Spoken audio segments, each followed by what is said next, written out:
Hello, this is Advanced Dynamic Pricing Team. You've probably encountered situations that required a backup copy of your pricing rules and options.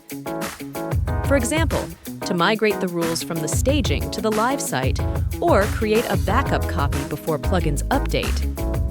It's easy to do with our backup tool. In this video, we will show you how to use it. Click on Tools, Backup. You will see two windows.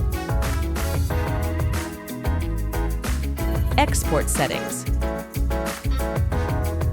Import Settings. To create a backup, you need to copy the text from Export Settings. You can save this text as a text file on your desktop,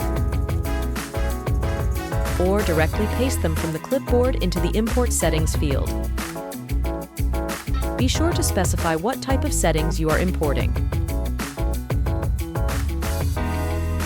If you want to delete old rules and import new ones, check the Clear All Rules Before Import box. If you need to transfer a specific rule, you can select it from the drop-down list. Now you can create a backup of your rules and prevent all emergencies. The Advanced Dynamic Pricing Team was with you. Enjoy reliable plugin performance.